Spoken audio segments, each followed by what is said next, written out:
Baik, izin Prof, saya mulai ya. Iya, iya. Baik, Assalamualaikum warahmatullahi wabarakatuh. Selamat pagi. Yang saya hormati guru saya, kemudian saya banyak belajar sama beliau, Profesor Dr. Sidik Jatmika. Saya menimba langsung ilmu ke beliau ketika studi S2 dulu. Seingat saya waktu saya belajar S2 di beliau tahun 2015, 2016. Waktu itu beliau sangat produktif ya. Seingat saya dulu tuh sudah 25 buku yang beliau tulis dan menjadi referensi kita semua juga waktu itu.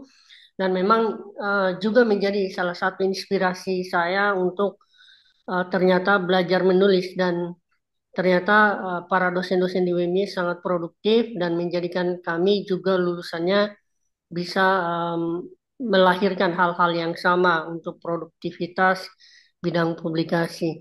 Terima kasih atas waktunya, Prof. Bisa bersama Iya, saya untuk berdialog sedikit tentang em, kepakaran Prof di bidang keamanan. Sebagai informasi bagi yang menonton bahwa Profesor Sidik Jatmika merupakan guru besar di Universitas Muhammadiyah Yogyakarta di studi S1. Beliau juga ngajar di S2, S3 gitu dan em, baru saja beliau dikukuhkan sebagai salah satu guru besar di Indonesia khususnya di UMY dan perlu ditahu juga bahwa UMY merupakan eh, program studi yang menyediakan dan bahkan terbanyak ya saat ini guru besar dan mungkin beberapa guru kita ke depan akan mendapatkan guru besar lagi sehingga kajian HI ini semakin menarik dalam studi ke depan. Terima kasih Prof atas waktunya. iya. Mudah-mudahan eh, apa jawaban-jawaban Prof ini akan menjadi referensi juga buat orang lain karena sekarang metode pembelian referensi itu bukan hanya lagi dari buku, jurnal dan lain-lain, tetapi dialog podcast seperti ini itu sudah bisa sah dijadikan referensi dalam citasi model 7 di APA dan tentunya ini akan sangat berguna bagi khususnya mahasiswa kami di UPN, Veteran Jakarta maupun di beberapa kampus lain di Indonesia. Baik, Prof. Terima kasih atas waktunya. Saya mulai dengan pertanyaan pertama, Prof. Eh, Profesor Sidik Jatmika adalah profesor yang sangat ahli di bidangnya dan memiliki banyak publikasi di bidang tersebut. Bahkan beberapa tahun lalu beliau pernah menulis juga di jurnal kami di Mandala, gitu ya, dan juga banyak disitasi oleh teman-teman akademis lain. Prof, kira-kira bisa nggak dijelasin tentang makna keamanan manusia itu apa sih, Prof? Dan keamanan manusia ini berasal dari mazhab apa gitu? Iya, jadi yang pertama saya apa mengucapkan terima kasih dulu atas dukungan dan doa-doa dari para mahasiswa dan kolega ya. Jadi di Indonesia ini untuk program studi ilmu hubungan internasional itu ada sekitar 70 kampus ya, 70 kampus dan kita tergabung dalam Asosiasi Ilmu Hubungan Internasional Indonesia AIHI ya. Dan sekarang di AIHI ini kita juga ada namanya Dewan Pakar ya, Dewan Pakar AIHI. Nah, itu selain pengurus dari Asosiasi Ilmu Hubungan Internasional, itu isinya adalah para guru besar yang aktif, jadi bukan yang emeritus ya. Nah, guru besar aktif di seluruh Indonesia Prodi HI itu ternyata jumlahnya belum genap 35. Nah, ini saya kira tantangan ya, tantangan bagi kita semua. Program studi HI hubungan internasional ini kan prodi yang keren gitu ya, tapi juga memang ternyata jumlah guru besarnya belum banyak ya, belum banyak. Eh, Belum semua perguruan tinggi sudah memiliki gitu ya. Dan alhamdulillah Hmm. untuk prodi hubungan internasional Universitas Muhammadiyah Yogyakarta ini sekarang kita sudah memiliki lima ya, lima guru besar aktif ya yang itu secara relatif untuk sekarang paling banyak di seluruh kampus Prodi HI seluruh Indonesia. Nah, ini kita harapkan bisa memotivasi para penstudi hubungan internasional yang lain ya, baik yang dosen maupun mahasiswa gitu ya. Dan tentu kuncinya adalah banyak membaca, ya, setelah banyak membaca, banyak meneliti, setelah banyak meneliti, banyak publikasi gitu ya. Nah, kuncinya memang kami di eh, Universitas Muhammadiyah Yogyakarta ini kalau sudah dokter memang setiap tahun itu minimal satu jurnal internasional itu wajib. Dan satu buku ya karena itu karena saya menjadi dosen sudah 32 tahun ya sejak 1993 jadi buku saya hampir 50 ya itu lebih karena kewajiban gitu ya. Nah, itu menulis dan kemudian jurnal internasional maupun jurnal nasional ya itu. Nah, kemudian untuk keamanan manusia atau human security ini adalah pengembangan dari kajian sebelumnya yaitu security sendiri ya. Traditional security. Ya. Orang menyebut security lama itu traditional security yang itu merupakan dasar ilmu hubungan internasional ya. Jadi security atau ilmu keamanan ini kan kalau kita pelajari berdirinya ilmu hubungan internasional ya. Hubungan internasional itu kan berdirinya 1919 ya. Itu perang dunia satu ke perang dunia kedua itu biasanya sebagai catatan awal. Jadi studi hubungan internasional yang awal orang sering menyebutnya mazhab Eropa. Eropa yang lama, ya, Eropa yang lama itu ya Inggris terutama ya Inggris Prancis itu yang mengawali awal ilmu hubungan internasional. Nah kemudian dasar ilmu HI itu salah satunya adalah ilmu menang perang ya mengenai perang, the art of war ya ilmu mengenai perang. Nah setelah ilmu perang kemudian bagaimana menyelesaikan perang namanya negosiasi yang kemudian sekarang turun jadi diplomasi kan gitu. Kemudian ada ilmu hukum internasional. Supaya perang tidak terjadi maka harus diatur dengan hukum.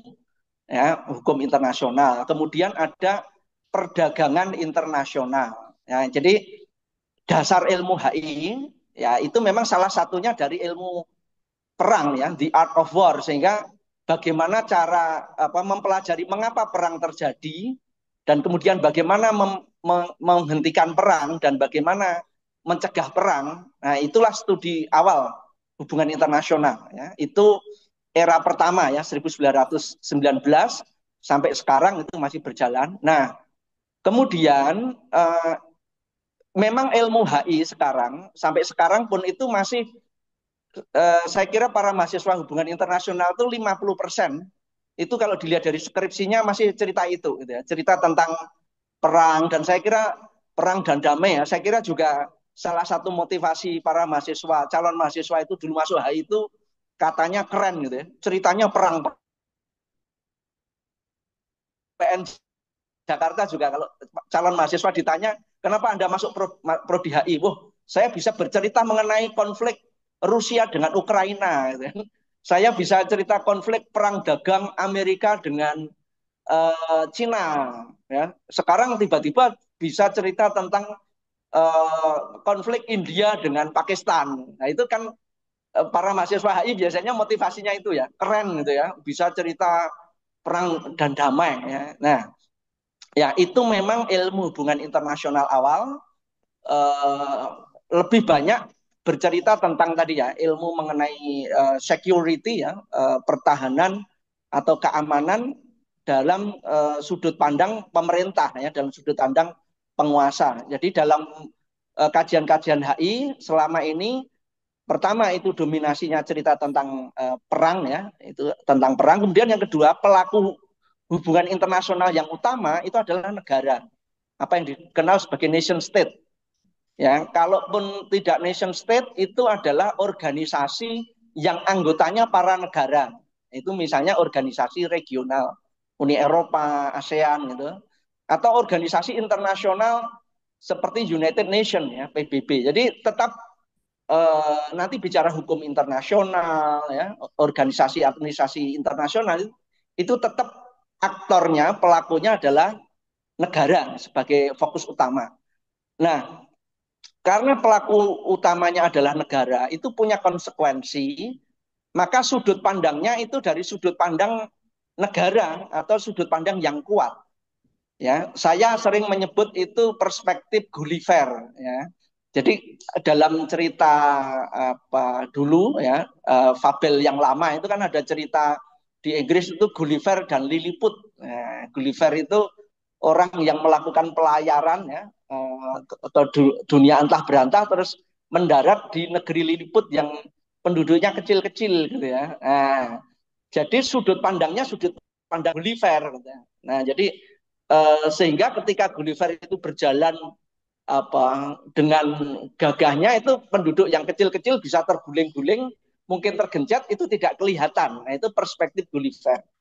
Nah, ilmu HI itu sebenarnya kan pertama tadi ilmu apa Eropa ya, jadi itu mazhab Eropa pada sejarah awal. Nah, kemudian di mazhab berikutnya itu tahun 80-an itu seiring munculnya multinational corporation gitu ya. Itu kan kajian-kajian politik ekonomi mulai muncul.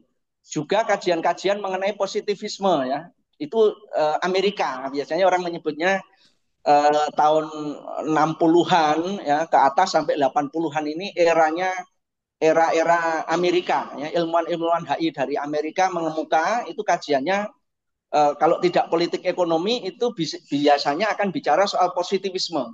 Segala sesuatu harus dibuktikan dengan metode ilmiah. Gitu ya. Oke, nah tapi itu pun juga tetap lebih banyak berpihak kepada kelompok yang kuat. Ya memang pelakunya sudah selain negara muncul aktor baru namanya apa yang disebut sebagai multinational corporation dan transnational corporation ya. Tapi itu kan para pemodal kapitalis gitu ya.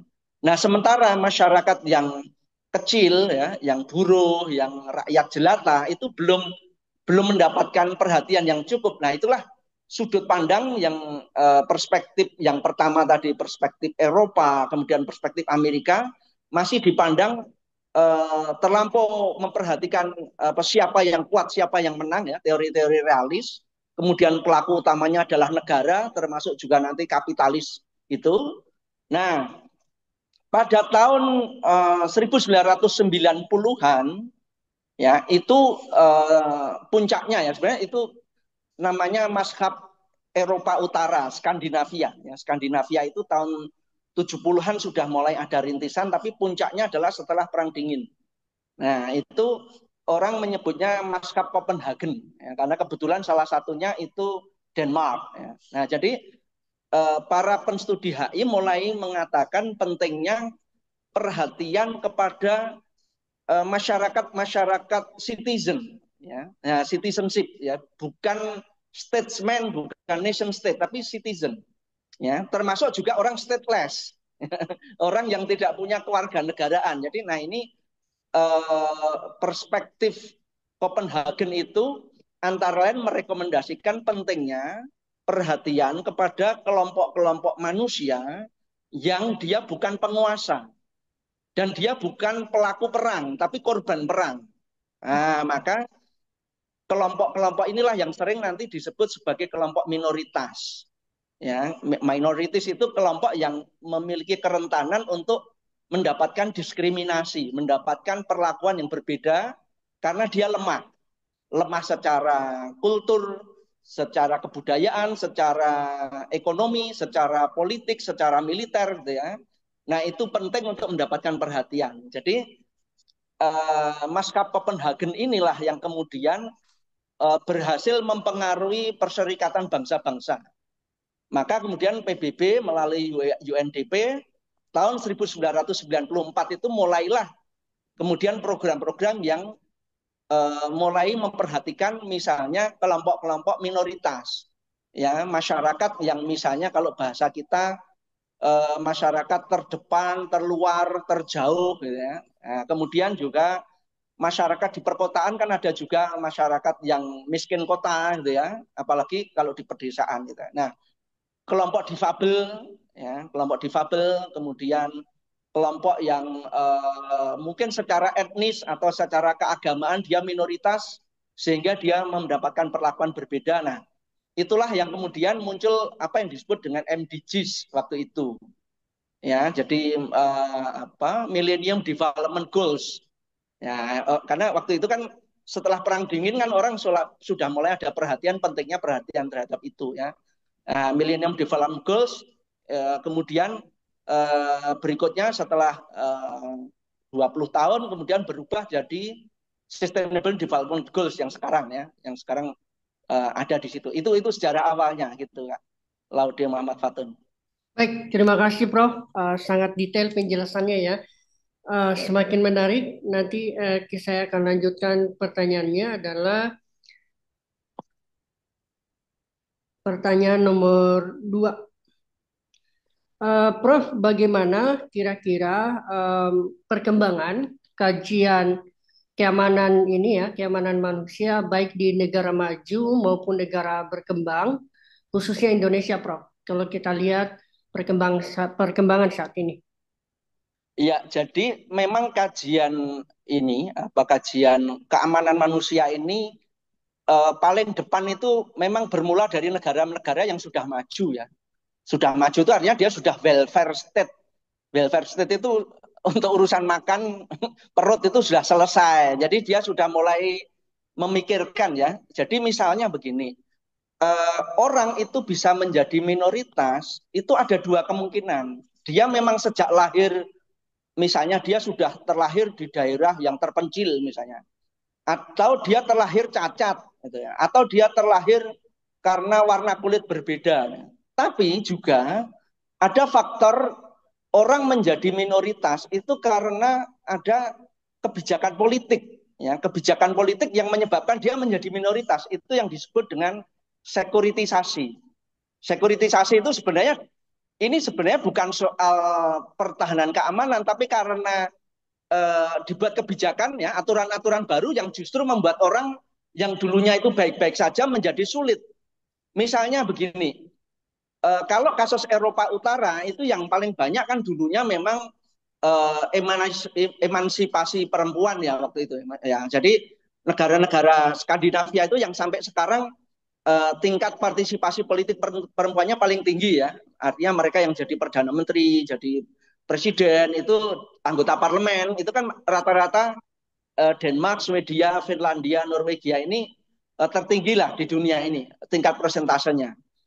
Kemudian selain urusan perempuan, mereka sudah mulai urusan dengan orang-orang difabel misalnya, ya difabel. Kalau perempuan itu biasanya dulu yang bermula itu hak-hak untuk cuti hamil misalnya. Nah, cuti hamil itu kalau di negara-negara lain kan mungkin 3 bulan, 3 bulan pun belum tentu dibayar penuh. Kan ada yang cuma 1 bulan itu pun tidak dibayar. Nah, negara-negara Eropa Utara, Skandinavia itu sudah di level misalnya perempuan hamil itu boleh cuti sampai 6 bulan dan itu berbayar, gitu ya. 6 bulan dibayar penuh. Nah, itu biasanya yang ada hubungannya dengan hak perempuan ya, di luar politik praktis ya, artinya hak perempuan ketika dia untuk mengandung dan melahirkan. Kemudian adalah difabel ya. Difabel itu misalnya memastikan bahwa fasilitas umum seperti misalnya gedung-gedung, mall, terus kemudian perpustakaan, tempat ibadah, itu harus bisa diakses dengan baik oleh orang-orang difabel. Misalnya paling gampang kan difabel tunanetra misalnya. Kan? Ya, kemudian tunanetra itu dia dipastikan bisa misalnya kalau ada orang berkhotbah, dia bisa tahu isi khotbahnya seperti apa, misalnya kan gitu. Ya, atau difabel secara fisik dia misalnya yang menggunakan kursi roda atau pakai krek ya, pakai pembantu kaki itu. Nah, bagaimana dia bisa memasuki gedung yang gedung itu kalau bahasa kita terapnya ya, undang-undangnya itu terapnya itu harus dipastikan kursi roda bisa naik misalnya. Nah, itu bagi Indonesia kan itu masih barang mewah ya. Saya itu baru memulai coba masjid-masjid di Indonesia itu bisa nggak orang yang pakai kursi roda itu bisa sholat persis di belakang imam gitu ya. Itu ternyata masjid-masjid aja kan belum menyediakan kursi roda misalnya kan. Nah itu nanti kita bicara Indonesia dulu ya. Indonesia itu nanti kita bicara dunia barat dulu. Bermulanya adalah perempuan, biasanya isu-isu perempuan. Nah setelah itu mereka mulai care juga dengan orang-orang senior ya. Senior itu orang-orang lansia. Nah, orang-orang lansia itu kalau di tempat kita itu orang pensiun kan usia 60 tahun. Ya, di mana-mana usia pensiun 60 tahun. Nah, setelah 60 tahun itu kalau mau kerja itu cari pekerjaan susah. Tapi kalau di negara barat Anda boleh kerja, tapi gajinya itu separuh. Nah, jadi negara-negara barat sekarang mereka untuk orang-orang senior, orang-orang lansia itu dua kemungkinan, usia pensiunnya diundurkan dari 60 tahun ke 65 tahun sampai kemudian 70 tahun. Sampai mungkin 75 tahun ya. Karena orang-orang Eropa, orang Jepang itu umur 70 tahun itu fisik mentalnya masih bagus. Ya, karena gaya hidupnya kan bagus gitu ya. Nah, jadi orang-orang Eropa itu mikirnya sudah sampai di level itu ya, mikir senior ya. Senior itu dia boleh bekerja dengan tingkat usia pensiunnya diundurkan gitu ya. Atau boleh dia pensiun resminya 60 tahun, nanti kalau kerja lagi gajinya harus sama. Jangan dibedakan gitu ya. Nah, ini apa ya? Human security-nya orang barat itu sampai di level itu ya. Nah, kemudian isu yang ketiga adalah imigran. Nah, karena Eropa ini kan negeri tujuan orang-orang imigran ya, baik imigran dari Eropa Timur, ya, sesama Eropa itu kan sebenarnya tidak semua Eropa kan sama ya, ada Eropa Timur, ada Eropa Barat. Kita tahu misalnya runtuhnya Uni Soviet itu menyebabkan orang-orang Eropa Timur itu punya kesempatan untuk bermigrasi ke Eropa Barat. Nah, paling gampang kan Jerman Timur dengan Jerman Barat lah itu, satu negara. Tapi juga orang-orang dari Lituania, dari Rumania itu bermigrasi ke negara-negara Eropa. Pasti namanya imigran itu kan statusnya ya ada yang punya paspor bener, punya visa, tapi ada yang datangnya ilegal. Nah, yang datang-datang dengan ilegal ini kan pasti bermasalah, gitu loh. Nah, jadi kajian-kajian mereka seperti itu ya. Kajian-kajian mereka ketika misalnya dia miskin, dia datangnya ilegal, karena ilegal dia tingkat pendidikannya rendah, gajinya rendah. Nah, ketika gajinya rendah itu perlindungan hukumnya seperti apa? Kemudian kesehatannya seperti apa? Kalau dia melahirkan anaknya pengen sekolah, nah itu imigran Eropa. Kemudian mulailah kemudian imigran Afrika, ya imigran Afrika ke Eropa itu kan banyak sekali, nah, termasuk juga imigran Timur Tengah. Nah, jadi ketika imigran permasalahannya mereka kan orang-orang minoritas ya, minoritas itu dalam arti mereka punya kerentanan karena mereka tadi kan dia imigran, mungkin tingkat pendidikannya rendah, ya kemudian dia mungkin tidak punya paspor atau visa. Nah, itu pasti ya ada itu problemnya karambelnya kan banyak. Nah, jadi ini kajian-kajian itu di Eropa dulu. Kemudian kajian Eropa itu nyebranglah ke Amerika. Nah, kajian-kajian di Amerika yang terutama Amerika Serikat, kajian human security ini banyak terjadi pada kalau dulu kan Amerika Serikat kan isunya pasti orang-orang kulit hitam, ya penghapusan ya hak-hak sosial politik orang kulit hitam itu kan memang perbudakan sudah dihapus, tapi kan tidak otomatis perbedaan itu sudah terhapus itu ya, seperti di Afrika Selatan ya. Afrika Selatan itu kan apartheid itu kan cuma dihapus secara politik saja, ekonomi sosialnya masih utuh itu. Karena apa? 90% tanahnya di Afrika Selatan itu dimiliki 10% orang kulit putih. Sementara 90% orang kulit hitam itu hanya menguasai tanah kurang dari 10%.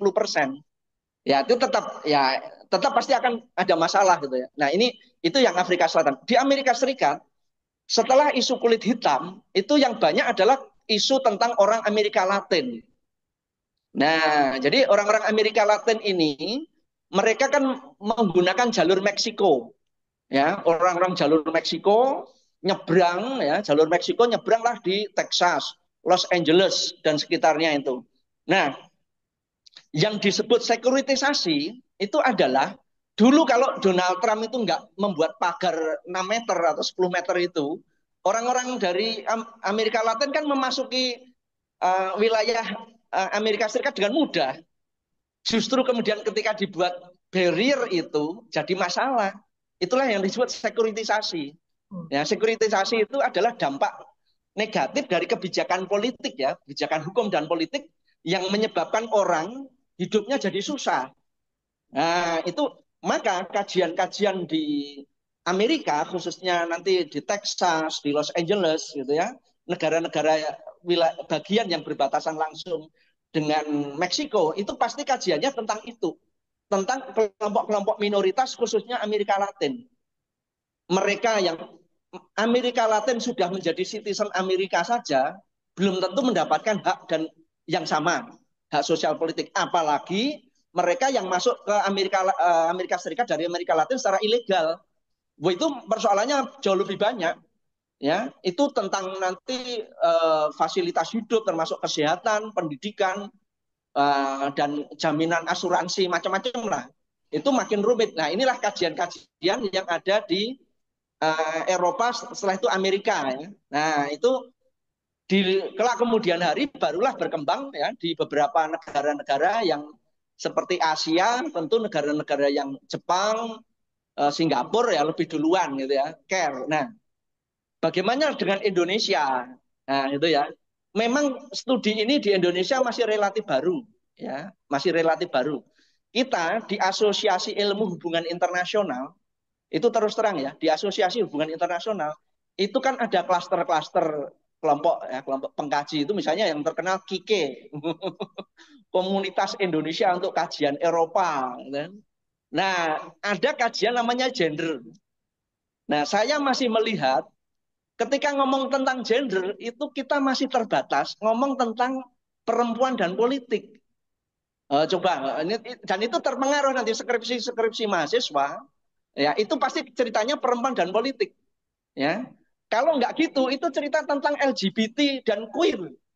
Nah, jadi saya melihat jadi sumber persoalannya saya kira bukan di mahasiswa, di dosennya sendiri.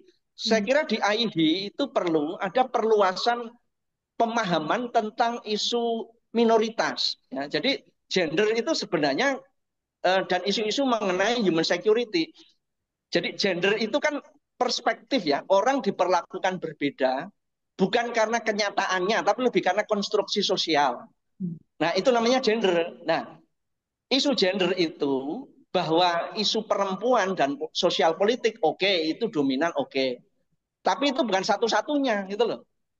Ya, saya lihat di apa IID ya, itu kalau ngomong tentang gender itu coba nanti semua 80% lah papernya itu pasti cerita itu perempuan dan politik gitu ya. Nah, kalau nggak gitu itu ceritanya LGBT dan queer.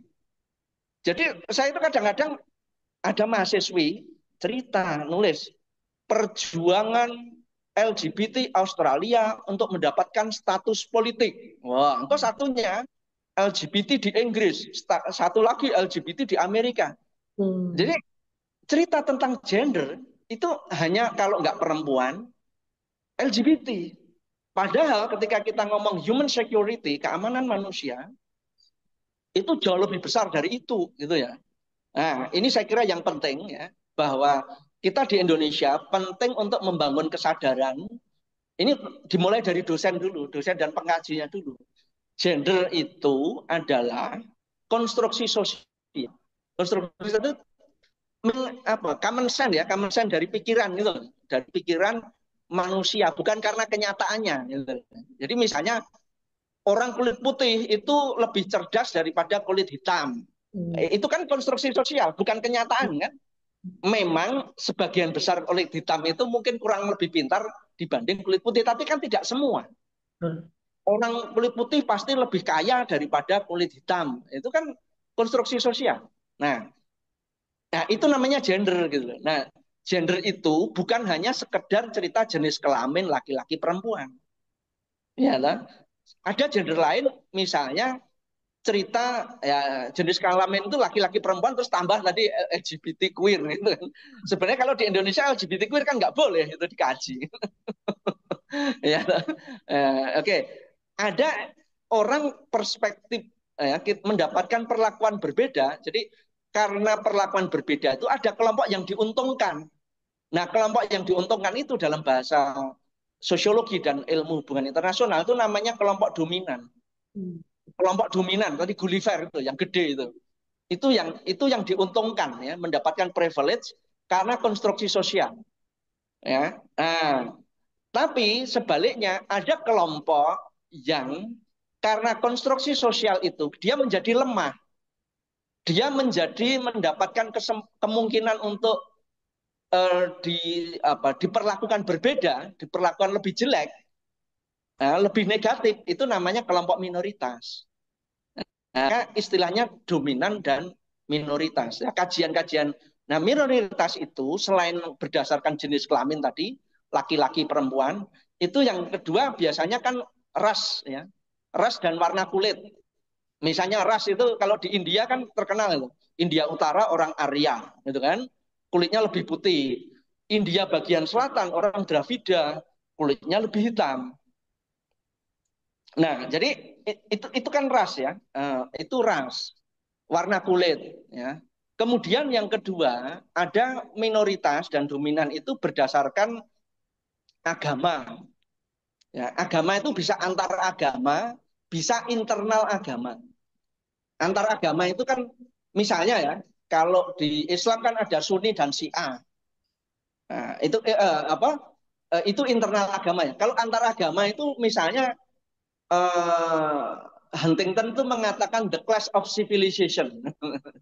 Jadi setelah Perang Dingin itu kan orang-orang kulit putih dan orang-orang Eropa Amerika, Judeo-Kristen etik itu telah memenangkan Perang Dingin, mengalahkan komunisme. Musuh berikutnya adalah Islam dan Konfusianisme. Nah, istilah Islam dan Konfusianisme itu kan itu gender yang diciptakan oleh Morgenthau dan orang-orang orientalis. Nah, maka ya konstruksi antar agama itu tadi ya, bisa antar agama, gitu ya. Bisa internal agama Katolik dengan Protestan itu kan sebenarnya kan sama Kristiani itu. Tapi kemudian kasus misalnya yang terjadi di Irlandia Utara itu kan antara orang Katolik dengan orang Protestan, gitu kan. Nah, itu terjadi karena apa? Ada konstruksi sosial bahwa orang Katolik itu lebih rendah statusnya dibanding orang Protestan yang Anglo-Saxon ya dari Inggris. Nah, itu kan menyebabkan orang Katolik menjadi minoritas, orang Protestan menjadi dominan. Nah, jadi isu gender, isu tadi keamanan manusia seperti ini, ya itu bisa antar agama, bisa inside agama. Ya, inside agama. Kita di Islam aja kan ada Syiah, ada Sunni. Di dalam Syiah aja macam-macam. Di dalam Sunni juga firqahnya macam-macam juga. Nah, jadi ini adalah orang menjadi minoritas karena perbedaan di bidang agama. Ada lagi orang menjadi minoritas karena disabilitas. Nah, disabilitas itu kan ada dua jenis. Ada disabilitas fisik, ada disabilitas yang psikologis.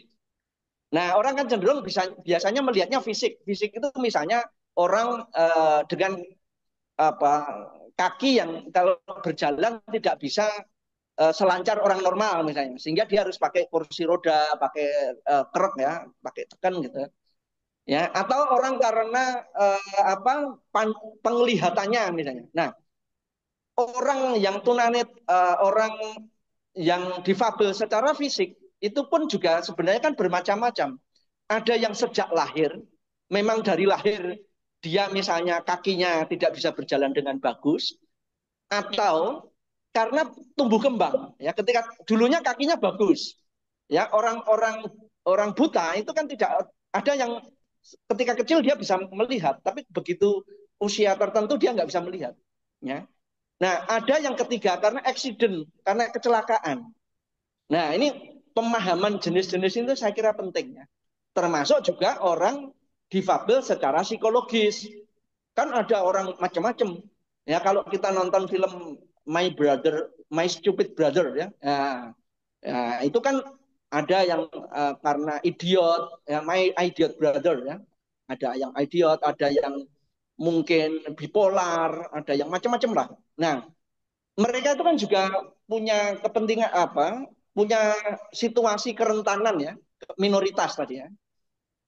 Kemudian ada minoritas lain, misalnya karena posisi geografis, ya orang yang eh, rumahnya di kepulauan. Nah, nggak usah kepulauan dulu. Kita itu orang kita aja ada istilah angkot dan andes, anak kota dan anak desa, gitu kan. Anggun, anak gunung, ya. Angsa, anak sungai. Jadi, nah cara memanggil aja kan itu sudah ya di Jakarta aja orang saya kira tahu orang Menteng. Bedanya orang Menteng dengan orang Tanjung Priok. Gitu. Dari menyebut saja kan itu sudah ada perspektif. Oh, ini orang Tanah Abang ya. Nah, cara menyebut saja itu kan sudah apa? Sebenarnya kan ada bias gender itu, gitu loh. Ya, jadi itu ya. Nah, kerentanan-kerentanan itu tadi ya, jenisnya bermacam-macam ya. Termasuk sekarang ada istilah First Nation ya. First Nation itu penduduk yang pertama kali, mungkin menyebutnya penduduk asli atau apa, gitu ya. Ada suku anak dalam gitu kan, orang Dayak di pedalaman, itu kan banyak itu orang-orang yang uh, atau juga orang yang tinggal di perbatasan ya. Nah, yang sering mendapatkan apa sekuritisasi itu biasanya dua kemungkinan. Pertama adalah orang yang tinggal di perbatasan.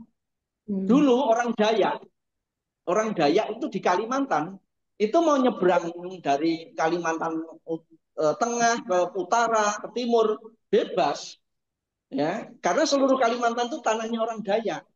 Tiba-tiba datanglah orang kolonial Hmm. kan gitu terus jadilah oh ini Brunei Darussalam ini Malaysia ini Indonesia ya kan jadi ketika dulu pandemi ya, terjadi COVID terjadilah misalnya apa distancing dan kemudian ada lockdown. Nah waktu di lockdown itu banyak orang-orang perbatasan yang mendapatkan kesulitan. Nah jadi itu contoh ya First Nation. Juga isu mengenai, nah ini biasanya yang kena proyek-proyek besar ya.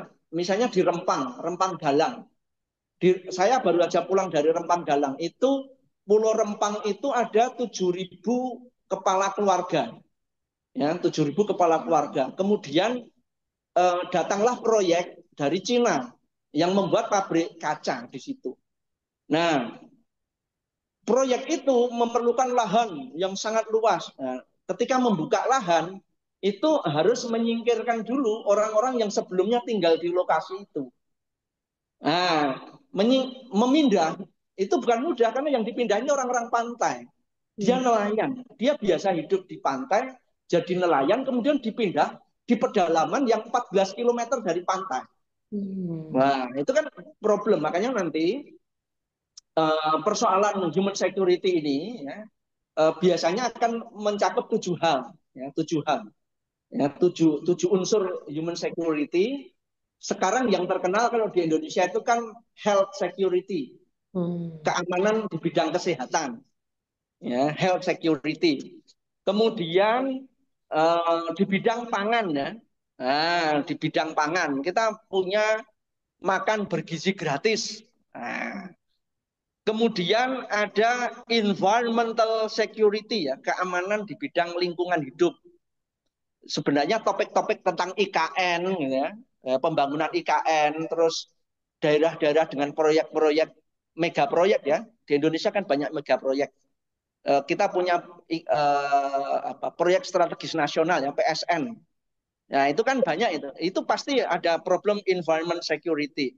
Kemudian ada political security ya, hak-hak politik. Nah, hak politik itu bisa misalnya hak politik misalnya apakah orang difabel itu punya kesempatan yang sama untuk misalnya mencoblos, misalkan. Nah, mencoblos dan mengerti dengan detail siapa-siapa calon-calonnya. Kemudian ada economic security, jadi hak akses atas kehidupan ekonomi ya. Tadi saya contohkan tadi di Rempang Galang itu orang mereka dulu tuh nelayan. Nah, nelayan tiba-tiba harus pindah ke pedalaman, disuruh jadi petani itu nggak bisa. Nelayan nggak tiba-tiba jadi petani. Bahkan itu eh, seharusnya itu pemerintah menyediakan dulu sekitar 1.500 rumah ya 1.500 rumah untuk 7.500 orang tadi. Ternyata waktu proyek itu dilaksanakan, rumahnya itu baru percontohan 4. Bayangkan, dari 1.000 itu baru 4 rumah contoh. Wah, wah, wah. Nah, makanya itulah yang disebut nanti, ya saya ulangi, keamanan manusia itu ilmu baru, ya paradigma baru memahami kerentanan global. Itu antara lain itu food security ya. Nah, keamanan makanan. Kemudian yang kedua health, kesehatan. Yang ketiga lingkungan hidup. Yang ketiga itu economic security ya, akses akses kehidupan.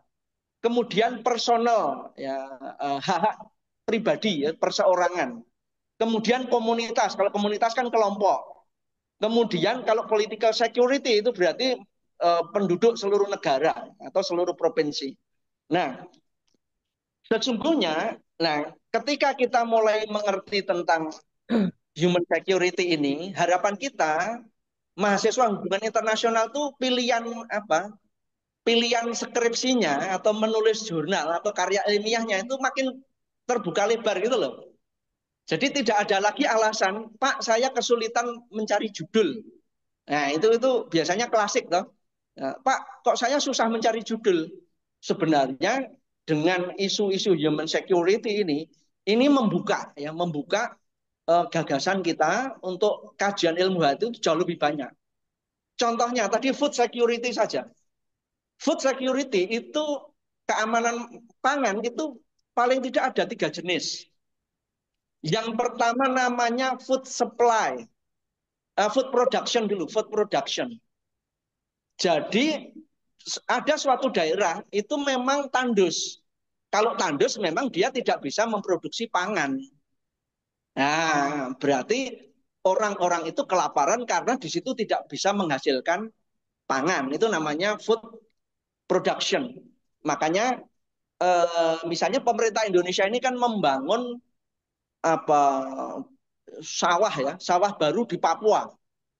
Di Merauke itu ternyata tanah yang dibabat untuk sawah itu seluas Pulau Jawa. Itu food production. Kita ngomong food productionnya dulu.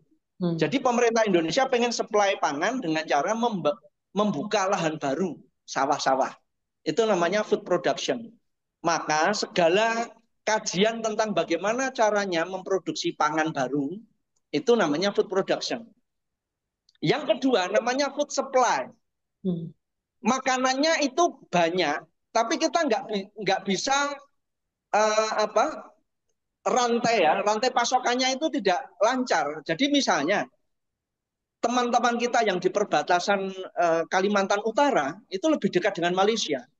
Itu kalau membeli gandum dari Surabaya, wah itu lama sekali, itu nunggu gandum dari Surabaya dibawa kapal ya 2 hari 2 malam sampai ke Makassar. Makassar dia nanti transit lagi ke Balikpapan, Balikpapan ke Tarakan, kemudian sebatik. Itu bisa 14 hari, 14 malam. Jadi ini kan soal supply ya, supply makanan. Ya, konflik Rusia dengan Ukraina itu kan menyebabkan Rusia dengan Ukraina ini kan produsen kacang-kacangan ya. Kacang-kacangan. Ketika terjadi perang maka produk-produk makanan dari Ukraina dan Rusia ini tidak bisa ke Afrika, tidak bisa ke tempat-tempat lain, maka banyak orang kelaparan. Itu namanya food supply. Yang ketiga itu namanya food access. Makanannya banyak, tapi orang nggak kuat beli, tidak bisa menjangkau. Nah itu kalau bahasa kita ibarat tikus mati di dalam lumbung gitu, atau bahasanya gitu ya. Ayam mati di dalam lumbung. Di Indonesia itu banyak kelaparan ya sebenarnya, gizi buruk ya. Gizi buruk itu kan bukan karena makanannya banyak, tapi dia nggak bisa mengakses makanan yang bergizi, yang sehat. Ya, di Indonesia itu keamanan makanan, wah itu Anda bisa lihat itu. Ya, semakin miskin orang, itu kualitas makanannya makin buruk. Gitu loh. Contohnya beli tahu saja lah. Kalau orang kaya, dia bisa beli tahu di supermarket yang mahal. Kalau mahal berarti dia kualitas makanannya bagus. Karena dia miskin, dia belinya adalah tahu dengan kualitas rendah. supaya Hmm. tahu itu awet dia kasih borak. Nah, Hmm. maka itu ya itu soal keamanan ya. Makanya nanti harapan kita kajian keamanan manusia ini bisa membantu teman-teman kita yang belajar ilmu hubungan internasional itu bahwa ilmu HI itu tidak sekedar sekecil yang kita lihat itu, yang Hmm. security lama, traditional security. Biasanya kan ilmu HI itu traditional security, setelah itu tadi kontestasi global ya, geopolitik. Kalau enggak itu politik ekonomi. Nah, dengan tiga itu sebenarnya itu baru 50%. Ada 50% wilayah lain yang belum diungkap. Itu namanya human security. Nah, gitu loh. Jadi ketika kita bicara human security, peluang kajian HI itu akan lebih besar. Cuma memang ini banyak orang belum tahu, dosennya aja banyak yang belum tahu gitu ya. Nah, maka tugas kita adalah bagaimana ini ya kita istilahnya mengkampanyekan ya, mengkampanyekan khususnya di asosiasi ilmu HI dulu, terutama dari klaster gender itu. Nah, gender itu harus diperluas bahwa gender dan minoritas. Nah, Hmm. isunya gender dan minoritas supaya orang nggak memandang bahwa gender itu isunya hanya perempuan dan politik atau LGBT gitu. Nah, jadi ada hal yang lain begitu untuk sementara. Baik, terima kasih Prof. Sangat lengkap sekali penjelasannya. Jadi penjelasan tadi menunjukkan bahwa beliau sangat pakar di bidangnya. Yang kedua, beliau juga adalah peneliti dan perlu ditahu juga para pendengar bahwa eh, penelitian beliau itu rata-rata basisnya observasi. Beliau waktu saya kuliah pernah ke Batik, pernah ke Thailand, pernah ke terakhir di Rempang ya Prof, dan menunjukkan bahwa memang menarik kalau kita lihat penelitian dari sisi observasi itu datanya lebih valid gitu untuk kita jadikan sebuah analisis. Oke Prof, mungkin kita lihat pertanyaan berikutnya, mungkin dua atau tiga lagi Prof. Kayaknya Prof agak mungkin ada agenda lain. Saya singkat aja. Prof, bagaimana peran aktor negara dan aktor non negara dalam menyikapi khususnya isu-isu ini, keamanan manusia menjadi sesuatu yang penting gitu, Prof. Di baik dalam konteks akademik maupun konteks praktis, karena sepertinya banyak sekali kebijakan-kebijakan negara yang justru mensekuritisasi beberapa hal sehingga yang tadi akses, masalah supply, masalah ketersediaan tadi gitu ya, produksi tadi itu tidak maksimal, Prof. Ya, jadi gini, saya akan memulai dulu. Eh, ilmu HI ini memang aslinya kalau menstudi yang benar itu mahal ya, karena kajiannya luar negeri. Tapi sebenarnya kita bisa mencari juga aspek hubungan internasional, tapi walaupun di dalam negeri. Oke. Jadi makanya saya selalu kalau ke mahasiswa-mahasiswa hubungan internasional yang S1 maupun S2, pasti saya tanya dulu, Anda dari mana asalnya? Siapa tahu Anda bisa menulis aspek-aspek HI yang ada di lokal Anda gitu loh. Hmm. Nah, jadi ilmu HI tidak selalu nyebrang negara lain gitu. Hmm. Banyak juga aspek HI yang ada di kampung halaman kita masing-masing. Oke. Jadi ya, jadi misalnya kan banyak daerah kita ini misalnya orang jadi buruh migran, Oke. ya kan? Ya, orang menjadi buruh migran itu kan orang pergi ke luar negeri, gitu kan? Ya. Ya, terus misalnya mungkin di daerah kita banyak perusahaan-perusahaan multinasional Hmm. ya, yang bikin pabrik-pabrik itu perusahaan Korea, perusahaan Jepang, perusahaan Amerika, atau perusahaan-perusahaan tambang ya. Nah itu kan ketika dia berada di lokalitas kita, jadi maksud saya mendorong ilmu HI itu kalau bisa memang agak grounded ya. Jadi artinya bukan hanya review pustaka, karena kalau ke pustaka apa metode penelitian mahasiswa skripsi itu kan Hmm. sebagian besar kalau ataupun jurnal HI itu kan literatur review gitu kan, sebagian besar begitu ya. Uh, saya bisa menyadari apa memang kajian HI yang grounded itu mahal, karena itu bisa difahami kenapa profesor HI itu jumlahnya sedikit Oke. ya. Jadi eh, maaf ya, untuk universitas yang besar-besar pun itu nggak banyak. Universitas Gajah Mada yang paling senior dengan UI itu pun profesornya tidak lebih dari 4, maksimal 4, gitu ya. UNER itu baru 1, gitu ya. Artinya Unpad pun baru 4 juga, gitu. Ya, jadi mereka belum bisa banyak-banyak karena memang mahal. Nah, saya misalnya, saya harus meneliti sampai Filipina Selatan. Itu cerita diaspora Indonesia di Filipina Selatan. Saya ke Kalimantan Utara, ya, ke Sabah, Sabah dan Sebatik itu kan ya itu di Malaysia. Terus ke Thailand Selatan, ke Bangkok. Ya, kemarin ke Pulau Rempang Galang. Jadi memang mahal ya, memang mahal. Tapi sebenarnya kajian ilmu HI bisa Anda meneliti dari daerah Anda masing-masing. Saya hakul yakin kok, masing-masing provinsi itu sebenarnya punya aspek HI. Cuma kita nggak ngerti itu loh.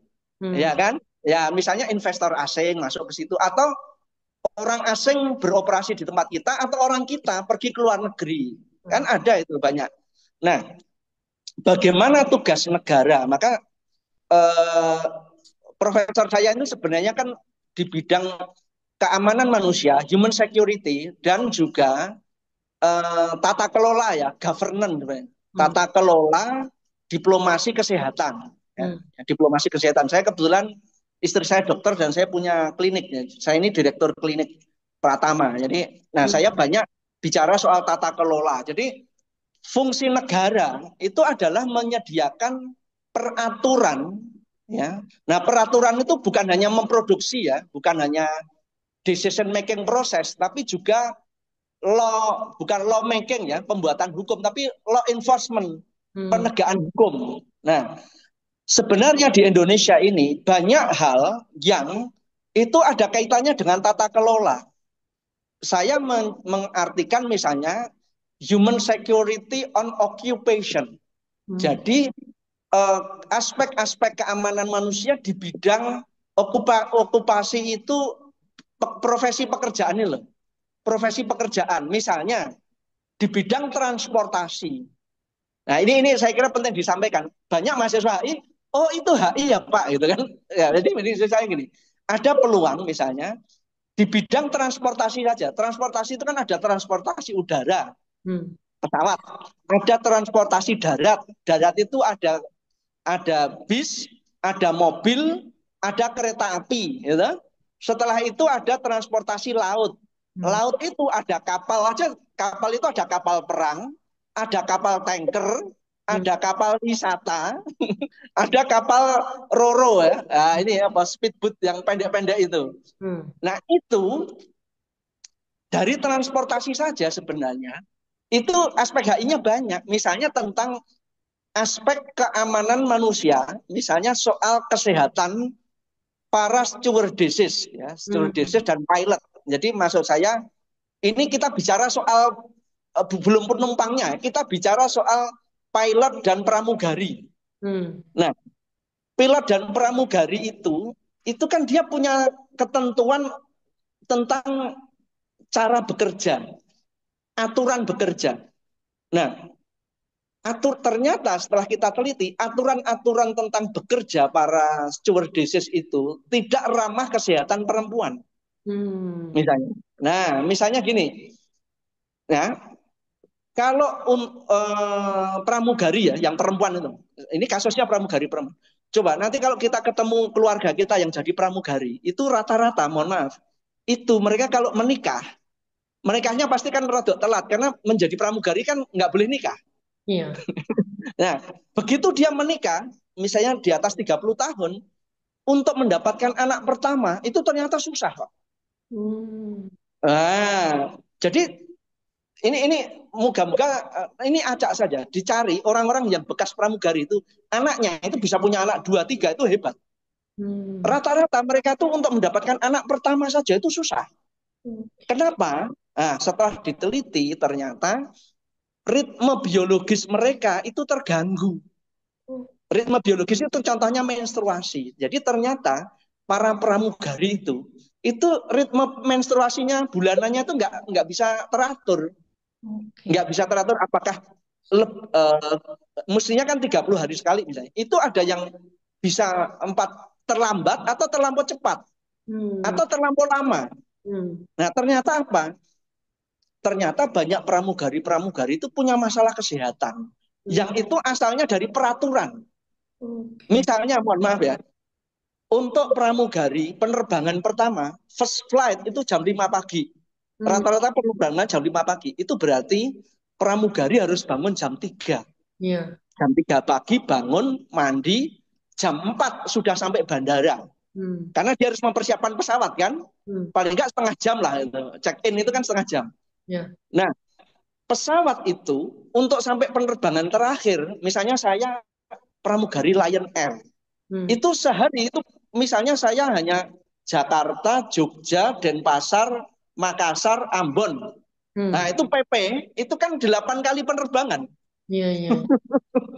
8 kali penerbangan itu bisa dibayangkan. Sekali terbang saja, kita ini kan jet lag. Iya. Sekali terbang aja jet lag.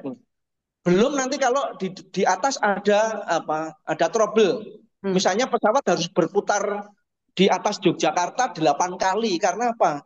Karena berawan misalnya. Hmm. Nah, jadi penerbangan itu sehari dia harus terbang kira-kira 6 kali penerbangan. Itu jet lag-nya seperti apa? Penerbangan terakhir itu jam 9 malam. Hmm. Berarti dia keluar dari bandara jam 10. Hmm. Sampai di rumah, mandi, istirahat, jam 11 malam baru tidur. Jam Hmm. 11 malam, tidur, jam 3 pagi harus bangun. Dan itu everyday. Nah, itu baru penerbangan nasional, belum penerbangan internasional. Coba kita dengar keluhan pramugari penerbangan Jakarta-Sydney, Australia. Hmm. Wah itu dia di Sydney itu tidur baru 2 jam, pesawat harus siap lagi dari Sydney kembali ke Jakarta.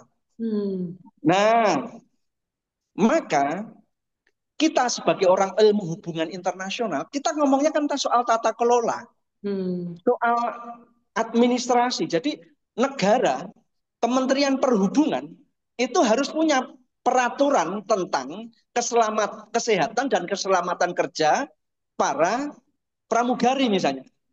Nah, pramugari peraturan nasional itu kan pasti ada peraturan internasional. International Association of Aviation, nah, misalnya IAAT apa itu ya, Hmm. pasti kan ada internasional. Nah, HI, tugas HI itu adalah bagaimana melihat peraturan internasionalnya. Hmm. Di peraturan internasional penerbangan itu sudah ada enggak peraturan yang mengatur tentang kesehatan dan keselamatan kerja Hmm. para pramugari. Nah, kalau sudah ada, bagaimana peraturan itu turun ke nasional? Hmm. Dari nasional, bagaimana peraturan itu turun menjadi peraturan daerah, Hmm. menjadi peraturan di tingkat detail, gitu Hmm. loh. Itu baru peraturannya, baru law making ya, belum law enforcement, bagaimana menegakkan aturan, Hmm. memastikan bahwa dia. Nah, jadi saya sebenarnya membuka wawasan kepada teman-teman HI.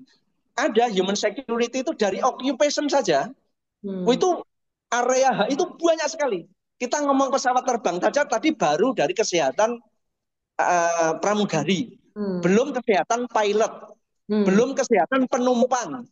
Hmm. Ya, para penumpang itu pada nggak tahu ya bahwa air air yang dimasak di pesawat terbang itu tangkinya itu nggak pernah dicuci. Hmm.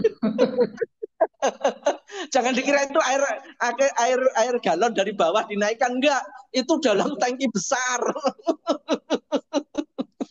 Lah kayak gitu-gitu loh ya. Jadi ini kita baru ngomong okupasi di bidang transportasi. Transportasi tadi ada udara, ada kereta api, ada laut, kan gitu tuh. Nah, jadi eh, itu belum ngomong tentang pabrik loh. Industri, industri tekstil, industri baja, industri. Jadi misalnya gini, keluarga besar saya itu dulu dari Batur Ceper Klaten. Itu daerah dulu produsen baja. Hmm. Jadi baja itu sering digerindan. Saya punya om itu waktu usia 50 tahun om saya itu meninggal. Kenapa? Ternyata paru-parunya tuh penuh dengan ini debu-debu besi itu. Oh. Debu-debu di dalam paru-parunya. Ternyata apa? Oh, ternyata om saya itu dulu selama 30 tahun menggerinda ini menggerinda besi itu tidak pakai masker. Hmm. Debu-debunya itu kan masuk ke dalam hidung. Iya, iya, iya. Nah, jadi jadi kita baru ngomong anu loh. Baru ngomong ini industri baja. Nah, baja aja kan macam-macam itu. Hmm. Ada baja hitam, baja merah, baja putih, baja merah apa kayak film Jepang itu. Jadi kajian HI, ayolah ya gitu. Kajian HI itu punya peluang untuk zona baru lah. Kajian HI itu jauh lebih luas dari yang kita bayangkan, gitu lah. Dari Hmm. sekedar tadi, sekedar traditional security atau sekedar politik ekonomi ataupun sekedar dari isu gender yang lama itu. Ada 50% atau mungkin 70% zona baru yang penting kita jelajahi gitu loh. Baik, Prof, ini sangat membuka wawasan sekali dan saya pikir video ini akan jadi video wajib buat mahasiswa saya, Prof. Karena tadi Prof juga bilang di UMY katanya ada apa mahasiswa nggak punya inspirasi judul. Ternyata kajian HI lebih luas daripada apa yang mereka pikirkan. Nah, Ya. ini barangkali sepertinya Prof mungkin juga ada agenda lain. Ini mungkin pertanyaan penutup, Prof. Seperti yang Prof bilang tadi bahwa kajian H ini luas, kemudian semakin apa menarik juga gitu, Prof. Tentunya tadi juga di IAIHI belum ada kajian khusus tentang human security, apalagi tadi indikatornya apa ada 7 ya. Kemudian kalau saya Ya. menyebutnya Canadian School.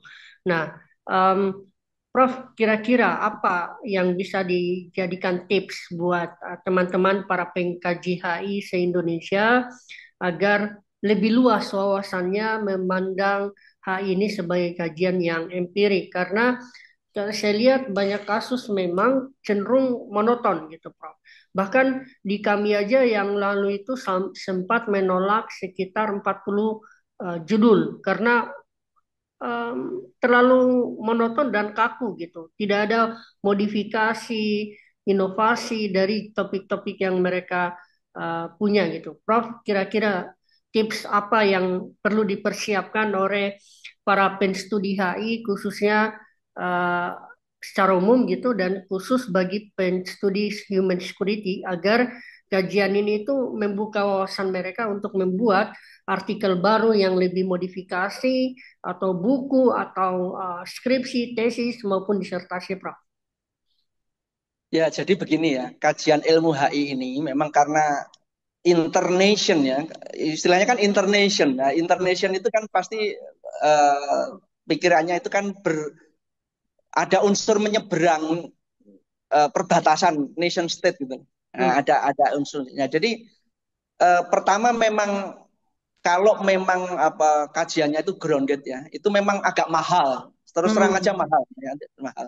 Dan itu biasanya grounded itu diwajibkan untuk S3. Jadi Oke. misalnya kalau S3 cerita tentang Hallyu Korea gitu ya, itu harus pernah ke Korea. Nah, ya Hmm. nanti supaya membayangkannya nggak keliru gitu loh. Membayangkan orang mengkaji konflik Arab Israel itu cerita Sungai Yordan gitu kan. Membayangkan Sungai Yordan itu lebarnya seluas Sungai Mahakam itu kan keliru. Gitu.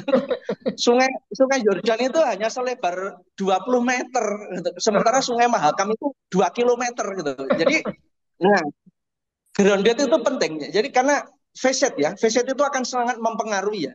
Sangat mempengaruhi. Misalnya saya alhamdulillah ke Filipina Selatan itu sudah 8 kali. Jadi Hmm. kalau misalnya bahasa Filipina Selatan, orang Filipina makan apa itu saya ngerti. Saya Hmm. 32 tahun sebagai penasihat anak-anak Thailand Selatan ya. Hmm. Anak-anak Patani itu. Kalau bahasa Thailand saya nggak pintar-pintar amat. Tapi sistem politik Thailand saya tahu. Oke. Bahasa Patani itu saya ngerti. Itu artinya orang orang orang Muslim Patani Thailand Selatan tuh yang bikin bom siapa, di mana, bagaimana prosesnya, latihannya bagaimana saya ngerti yang 32 tahun. Gitu loh. Jadi nah, memang mahal ya, tapi itu memang kalau S3 agak diwajibkan ya, wajib. Jadi misalnya Anda meneliti tentang Rusia ya, kalau bisa pernah ke Rusia gitu loh. Hmm. Yang kecuali kalau ceritanya seksa kubur atau neraka, HI kan nggak ada di situ. Tapi kalau nah Karena itu kalau S1 saya kira memang kalau review pustaka boleh, tetap boleh ya. Review pustaka boleh, hanya review pustaka ini harus juga diberi wawasan bahwa mempelajari ilmu HI tentu berangkat dulu dari dasar-dasar ilmu HI dulu. Hmm. Dasar ilmu HI itu ada 6 misalnya. Tadi kan sampaikan.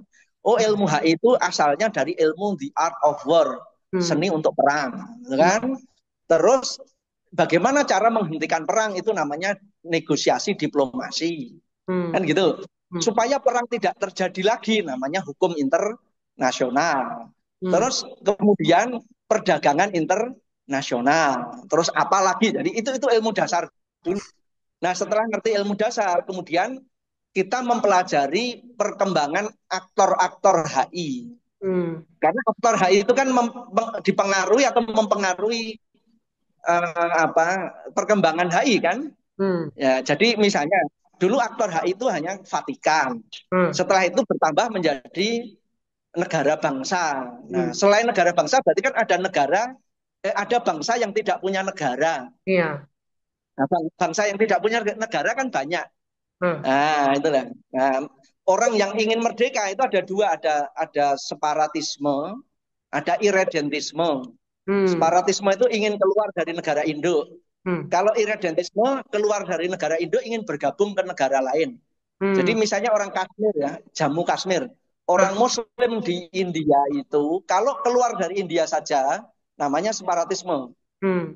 Tapi kalau dia ingin keluar dari India dan bergabung dengan Pakistan, Hmm. ya, pakai bergabung dengan Pakistan itu namanya irredentisme. Nah, gerakan seperti itu kan banyak seluruh dunia sebenarnya. Gitu Hmm. ya. Nah, jadi nanti aktor HI itu kan mulailah nanti misalnya ada terorisme, gerakan-gerakan kemerdekaan, itu kan ada era tersendiri. Hmm. Setelah itu multinational corporation, MNC, TNC, itu di seluruh dunia kan jumlahnya ribuan. Hmm. Jadi tidak ada alasan kalau tidak ada judul. MNC, TNC itu ribuan. Itu baik yang beroperasi di internasional maupun beroperasi di Indonesia kan gitu. Jadi aktor-aktor HI. Setelah itu nanti baru ilmu HI mulai berkembang. Ada tadi ya, ada politik ekonomi, terus kemudian ada ini yang human security saja kan. Tolong itu gender, tolong kajian gender itu jangan hanya ngomong tentang perempuan dan politik gitu loh maksud saya. Oke. Jangan hanya ngomong LGBT. Ada 20 medan lain yang belum disentuh. Hmm. Difabel, daerah terpencil, daerah terjauh kan gitu toh. Hmm. Kemudian terdepan itu maksudnya dengan daerah perbatasan, Hmm. penduduk asli kan gitu. Jadi ya belum tadi 7 aspek ya. Ya 7 aspek tadi ada keamanan ekonomi, pangan, kesehatan. Nah, itu kalau disilangkan aja banyak banget loh ya. Wah, itu pasti jadi masuk saya judul H itu 2000 lebih. Ya, itu baru ngomong yang loh, baru ngomong yang HI tradisional loh. Pidato profesor saya itu sebenarnya mau nambahin lagi. Hmm. Jadi, ilmu HI itu sekarang itu S1 itu kalau di UMY itu kira-kira cabang ilmunya ada 20. Hmm. 20 konsentrasi. Itu aja udah merasa banyak ya. Hmm. 20. Misalnya tadi ada studi security, ya, security Hmm. tradisional. Hmm. Kemudian ada human security, Hmm. ada perdagangan internasional itu 20, 20. Hanya saja pidato profesor saya kan kita sebenarnya punya peluang ya, ilmu HI kalau hanya 20 itu namanya monodisiplin. Hmm. Sesama ilmu HI saja itu namanya monodisiplin. Hmm. Kita sebenarnya ilmu HI itu punya peluang berkembang 5 kali lebih banyak daripada yang ada sekarang. Oke. Jadi misalnya Prodi HI di UPN Jakarta itu Ya. konsentrasi studinya 20. Hmm. Itu dikiranya udah banyak banget. Padahal sebenarnya kita bisa dari 20 itu bisa bertambah 5 kali, 20 kali 5 tambah 100. Ya. Jadi cabang ilmu HI, ya, ranting ilmu HI di UPN Jakarta dan HI seluruh Indonesia itu bisa menjadi 120. Hmm. 20 ditambah 100. Nah, itu apa namanya? Nah, nanti yang pertama itu kita kalau belajar ilmu HI saja itu namanya monodisiplin. Hmm. Mono itu satu. Nah, Ya. yang kedua, variasi kedua itu namanya intradisiplin. Hmm. Intradisiplin itu misalnya Pak Pak Laude Muhammad Fatun itu ahli di bidang ilmu politik ekonomi misalnya, Hmm. ya politik ekonomi. Sementara saya ini ahli tentang minoritas. Hmm. Nah, orang ahli minoritas bekerja sama dengan orang ahli politik ekonomi, kemudian berdialog bersama, ya, membuat penelitian bersama, Hmm. itu namanya intradisiplin. Hmm. Di dalam sesama ilmu HI yang 20 cabang tadi loh. Hmm. Itu namanya intradisiplin. Nah, ada peluang kedua namanya cross disiplin. Hmm. Kalau cross disiplin itu ilmu HI meminjam ilmu sosial. Hmm. Ilmu sosial yang lain jumlahnya satu saja. Hmm. Jumlahnya satu saja. Misalnya, dokter saya itu sosiologi. Hmm. Saya orang ilmu HI meminjam ilmu sosiologi Hmm. untuk memahami fenomena HI. Itu Hmm. namanya cross disiplin. Hmm. Ya, cross disiplin itu kita meminjam satu ilmu lain, Hmm. tapi ilmu sosial. Jadi ilmu HI pinjam ilmu komunikasi, ya, Hmm. komunikasi internasional. Itu nggak apa-apa. Itu namanya cross disiplin. Hmm. Nah, yang ketiga itu namanya multidisiplin. Hmm. Multidisiplin itu ilmuwan HI itu meminjam dua dua atau lebih ilmu lain, tapi sesama ilmu sosial. Hmm. Jadi Pak Laude Muhammad Fatun, dosen ilmu hubungan internasional, bekerja sama dengan dosen ilmu ekonomi, Hmm. bekerja sama dengan dosen ilmu komunikasi. Hmm. Itu namanya multidisiplin. Multidisiplin. Oke, jadi meminjam ilmu lain sesama ilmu sosial lebih dari dua. Kalau kurang dari dua, hanya satu saja, tadi namanya cross disiplin. Kalau lebih dari dua atau tiga, bisa lima, namanya multidisiplin. Nah, kalau kita orang ilmu HI meminjam bekerja sama dengan orang dari fakultas lain, jadi misalnya istri saya dokter. Ya. Dokter itu kan ilmu eksakta. Ya. Nah, saya ilmu hubungan internasional berkolaborasi dengan istri saya yang dokter itu, maka saya menulis buku tentang misalnya health diplomacy, Ya. ya, diplomasi di bidang kesehatan. Ya, saya orang ilmu HI bekerja sama dengan istri saya orang kedokteran. Itu Hmm. namanya interdisiplin. Inter, inter itu kita bekerja sama dengan orang ilmu lain Hmm. yang itu beda fakultas, beda rumpun ilmu. Rumpun ilmu itu kan kita sosial ada eksakta. Ya Ya. kita dengan orang eksakta. Misalnya kita orang HI bicara soal kesehatan dalam kereta api. Hmm. Nah, konstruksi membuat kereta api itu kan orang teknik sipil dan teknik Ya. mesin. Gimana supaya orang-orang di dalam kereta api itu tidak kedinginan, Hmm. AC-nya itu tidak beracun misalnya, Ah. supaya asapnya tidak beracun. Nah, orang HI kita bicara soal tata kelola, Hmm. tata kelola tadi soal perkereta apian internasional itu ada aturannya, pasti ada, kan gitu. Nah, bagaimana peraturan internasional itu masuk ke dalam peraturan nasional? Hmm. Bagaimana itu ditegakkan? Jadi kita orang ilmu HI bisa bekerja sama dengan orang ilmu teknik sipil, dengan teknik mesin. Itu namanya intradisiplin. Interdisiplin. Ya, Ya. ya, Interdisiplin. interdisiplin. Yang terakhir itu namanya transdisiplin.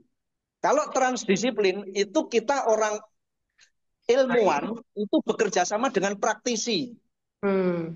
Jadi misalnya kita orang kita orang ilmu HI bekerja sama dengan kedokteran, Hmm. terus kerjasama dengan PT KAI, Oke. KAI Kereta Api Indonesia. Kereta Api Indonesia itu gimana caranya supaya toiletnya itu bersih gitu loh. Coba Oke. itu kalau mohon maaf ya, kalau perempuan pipis di kereta api menggunakan air dengan air yang ada di kereta api, itu kira-kira bisa menyebabkan infeksi saluran kencing enggak? betul, Mas. Anda yakin nggak air yang di kereta api itu airnya bener nggak? Iya, iya. Nah, kita nggak pernah membayangkan itu kan karena nggak ngerti, Iya. nggak aware. Makanya saran saya kalau laki-laki atau perempuan kalau mau pipis di kereta api, bawalah air kemasan gitu loh. Jangan menggunakan air dari kereta api. Udah itu air kereta api itu sudah tayangan, sudah berkarat beberapa tahun. Nah, Oke. kajian-kajian seperti ini tadi termasuk misalnya kita ilmu HI dengan kesehatan bekerja sama dengan Lion Air ya, Hmm. itu memastikan gimana kita misalnya gini loh, bisa nggak Lion Air pramugari itu tidak pakai sepatu hak tinggi, bisa nggak? Hmm. Siapa hak tinggi itu fungsinya untuk apa?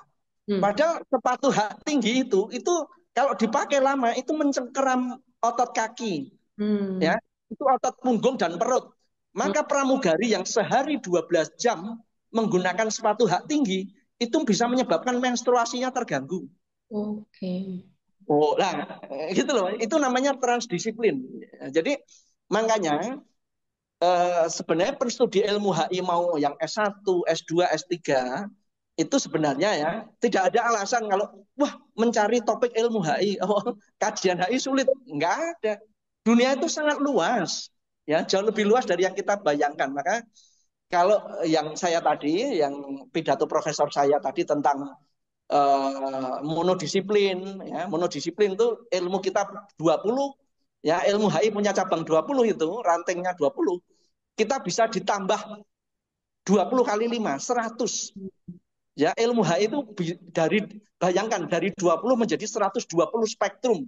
Hmm. Wah, itu kan kaya sekali. Nah, tentu yang pidato profesor saya mungkin lebih cocok untuk yang sudah jadi dosen atau peneliti.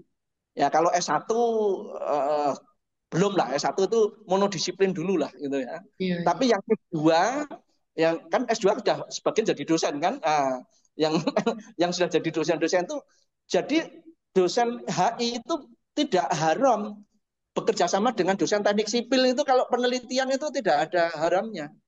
Malah didorong harusnya. Jangan jangan malah begini ya. Nanti misalnya Mas Laude Muhammad Fatun Iya. orang prodi HI mengambil doktor di sosiologi. Ah. Mungkin Anda siap-siap dicibir. Emangnya ilmu sosiologi lebih canggih dari ilmu HI. Iya. Nah, gitu loh. Kadang-kadang kan orang bertanya seperti itu. Padahal dalam keilmuan itu nggak ada ilmu yang lebih canggih, itu nggak ada. Ilmu itu semuanya sama, kedudukannya sama gitu loh. Ya toh makhluk di depan Allah itu sama. Nah, termasuk keilmuan, ilmu itu semuanya sama. Nah, kita menjelaskannya begitu. Kalau kita sudah ngerti, biasanya nanti mohon maaf ya, dosen-dosen yang mengajukan guru besar itu salah satu kesulitannya biasanya kalau tidak jurnalnya itu continue atau tidak, kadang-kadang discontinue ya. Iya, iya. Yang kedua itu bagaimana menerangkan bahwa naskah jurnal Anda itu terkait dengan keahlian Anda. Betul. Itu Nah, masalahnya, termasuk Prof. Iya. kalau kajiannya sudah transdisiplin ya. Jadi saya kemarin jurnal internasional saya untuk profesor itu saya cerita tentang diplomasi kesehatan. Hmm. Jurnalnya itu sosioteknologi, sosiotekno. Hmm. Bahkan reviewer bertanya, ini gimana? Hmm. Orang HI kok cerita jurnalnya kok sosiotekno? Nah, Hmm. saya katakan, kesehatan itu soal teknologi, Pak. Ini loh, kesehatan itu Oke. teknologi. Ini loh. Nah, mau menyembuhkan atau kenapa penyakit itu ada itu teknologi. Hmm. Nah, untuk menyembuhkan itu kan perlu ilmu namanya sosial. Hmm. Kan sosiologi itu. Nah, jadi saya itu sosiologi hubungan internasional meminjam ilmu teknologi. Nah, gitu loh. Nah, itu kan baru bisa dikatakan, oh kami itu pakai namanya interdisiplin, Pak. Hmm. Nah, kalau kalau belum ngerti interdisiplin, transdisiplin, cross-disiplin ditakoni gitu kan gelagapan. Iya, Nggak betul, ngerti Prof. kan gitu. Itu banyak, Nah, banyak sekali masalah seperti itu, Prof. Jadi iya, makanya mereka rata-rata gagal guru besarnya karena nggak bisa menjelaskan itu, Prof. nah Termasuk makanya, naik ke lektor kepala, lektor dan lain-lain. Akhirnya nah, mereka nanti, gelagapan karena nggak oh, mengerti struktur filsafat keilmuan ya, Prof. nah mungkin mohon maaf, saya kira penting nanti di ID yang akan datang itu Iya, kita iya, ngomong tentang pengembangan ilmu HI. iya. Jangan hanya monodisiplin, Hmm. termasuk juga tema-tema HI itu jauh lebih luas dari yang dibayangkan gitu lah. Ya, Nah ya. itu eh, silakanlah nanti diusulkan Siap, di Prof. Nanti asosiasi kita coba LMHI supaya ya diskusikan. itu kayaknya besok di Purwokerto kan itu salah satu Purwokerto di, temanya adalah ya, bagaimana kontemporari studi ilmu HI yang ke sekarang itu seperti apa gitu. ya, ya. Saya kira begitu ya. Lain waktu bisa nanti yang tadi ya pengembangan ilmu HI yang monodisiplin kemudian cross disiplin interdisiplin itu lain waktu kita bisa diskusi tersendiri Oke, Prof. gitu. Ini Ya, akan jadi bahasan wajib dan ini ya, video akan diedit dulu, kemudian saya share ke Prof, kemudian nanti bisa kita bagi kemana-mana. Saya ya. ucapkan terima kasih lagi, Prof, atas waktunya. Mudah-mudahan sehat selalu, ilmunya selalu bermanfaat juga, panjang umur. Mudah-mudahan kita ketemu lagi di lain waktu dan mudah-mudahan kita bisa bertemu langsung di Unsur nanti untuk Venas yang 2025. Saya terima kasih sekali Prof. Lancar-lancar terus studinya dan kajian-kajiannya biar menjadi pembahasan dan kajian buat kami yang masih belajar ini. Terima kasih Prof. Ya, terima kasih. Wassalamualaikum warahmatullahi wabarakatuh. Waalaikumsalam warahmatullahi wabarakatuh.